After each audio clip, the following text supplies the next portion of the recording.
Coucou tout le monde, j'espère que vous allez bien. Aujourd'hui, je vous viens avec une nouvelle vidéo spéciale gel de lin. Dans cette vidéo, je vais vous montrer comment préparer le lin et comment l'utiliser.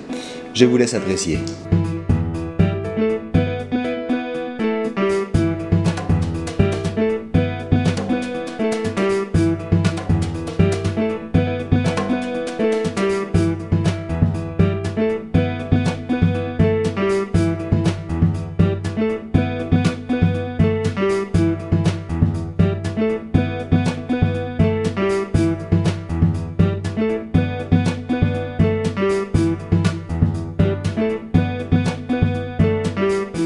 On remue de temps en temps avec une cuillère en bois pour s'assurer que ça ne colle pas au fond de la casserole.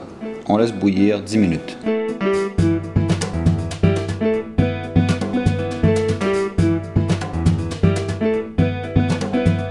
Une fois que c'est prêt, on le filtre directement pendant que c'est encore brûlant, car plus ça va refroidir, plus ça va être compliqué à filtrer. Attention, c'est chaud bouillant!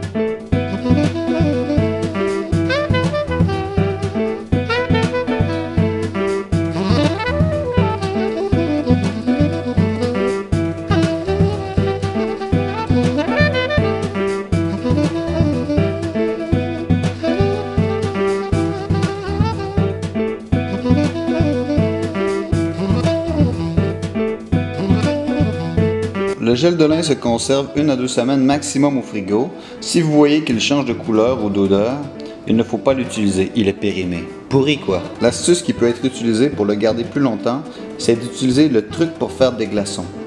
Je ne sais pas comment ça s'appelle. Vous savez, là, le bac en plastique dans lequel on met l'eau, après on met au congélateur, donc le glaçonnier, le glaçomateur, je sais pas, non je rigole.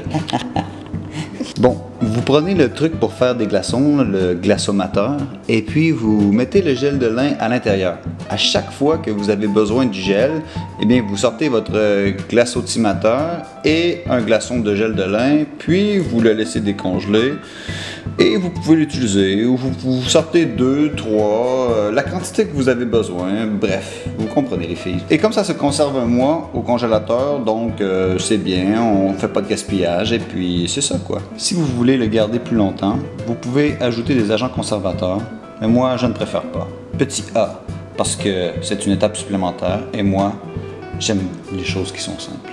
Petit B, parce que avec la solution du congélateur, je ne trouve pas ça nécessaire. Le gel de lin, c'est un produit coiffant, donc il est très utile pour démêler les cheveux.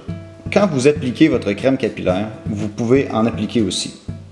Ça va aider à démêler les cheveux, c'est aussi hydratant et voilà, c'est un gel classique pour les cheveux. Vous pouvez le combiner avec des huiles végétales. Moi, ce que je fais de temps en temps, quand je veux faire mes twist out, c'est que je mélange les deux. Ma crème capillaire YouTube et le gel de lin. Puis j'en mets dans mes cheveux, je fais mes twist out. Ça permet de bien définir les boucles. Sinon, si vous avez des boucles, vous pouvez tout simplement en appliquer sur les cheveux et les boucles vont se former d'elles-mêmes. Vous pouvez aussi en appliquer pour faire vos chignons, comme un gel classique. Ça fonctionne hyper bien. C'est vraiment comme un gel normal. Je l'utilise aussi pour contrôler les petits cheveux de devant là, et tout. Et j'aime ce gel aussi parce qu'il ne fait pas un effet cartonneux. Il ne rend pas les cheveux durs, il n'assèche pas du tout les cheveux, au contraire, il les hydrate, donc c'est vraiment une bonne alternative au gel du commerce. En plus, ça coûte rien, donc moi j'aime beaucoup ce produit. Maintenant, où est-ce que je l'ai acheté? Je l'ai acheté dans un supermarché au Canada. C'était dans le rayon des produits indiens, il me semble, et voilà. Une fois que vous avez extrait le gel des graines, vous pouvez garder les graines pour tout de suite les réutiliser ou un peu plus tard dans la semaine, ou sinon les jeter tout simplement, les dites graines. Si vous voulez que votre gel soit moins compact, vous pouvez rajouter plus d'eau, donc vous pouvez quand même ajuster votre recette. Si vous voulez avoir un peu plus de renseignements sur ce gel, je vous ai mis un lien en barre d'infos. Donc vous pouvez aller lire les bienfaits qu'il fait. Les bienfaits qu'il fait. Je pense que j'ai tout dit sur ce produit. Si vous avez des questions, n'hésitez pas à les poser en commentaire. Et voilà, je vous fais plein de gros bisous. J'espère que vous avez apprécié cette vidéo. Mouah, mouah.